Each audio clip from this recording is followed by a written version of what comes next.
update ng bayan, maasahan anumang panahon. Magandang oras po sa ating lahat. Narito na ang latest update sa lagay ng ating panahon ngayon at sa magiging lagay ng panahon sa susunod na 24 oras. Patuloy na nakakaapekto sa Luzon ang amihan o northeast monsoon. Samantalang easterlies naman ang nakakaapekto sa nalalabing bahagi ng ating bansa.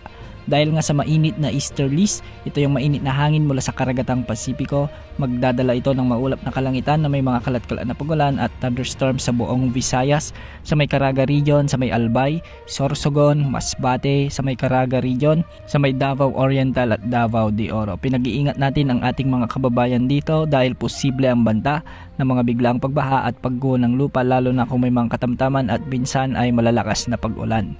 Samantala sa Cagayan Valley, Cordillera Administrative Region, Aurora at Quezon Province ay maulap na papawirin din ang inaasahan na may mga kasamang mahihinang pag-ulan. Ito ay dulot pa rin ng northeast monsoon o amihan. Para naman sa Metro Manila at nalalabing bahagi ng Luzon, asahan ang bagyang maulap hanggang sa maulap na kalangitan na may mga isolated like rains o kalat-kalat na mahinang pag-ulan, dulot pa rin ng northeast monsoon. At sa nalalabing bahagi ng Mindanao ay bahagyang maulap hanggang sa maulap na kalangitan din ang inaasahan na may mga isolated rain showers and thunderstorms. Ito ay dulot ng umiiral na easterlies.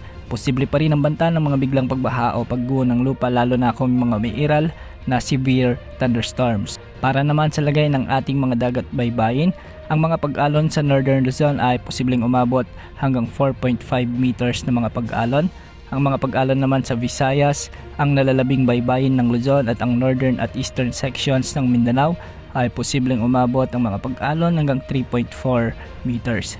Para naman sa nalalabing baybayin ng Mindanao ay asahan ang mga pag-alon hanggang 2.5 meters. Sa ngayon wala pa rin tayong namomonitor na sama ng panahon gaya ng LPA o bagyo na posibleng makaapekto sa ating kapuluan sa susunod na 3 hanggang 5 araw. Bukas asahan pa rin ang pag-iral ng easterlies, ngunit sa mga susunod na araw ay posible muling magbugso ang malakas na amihan na makakaapekto sa malaking bahagi ng Luzon.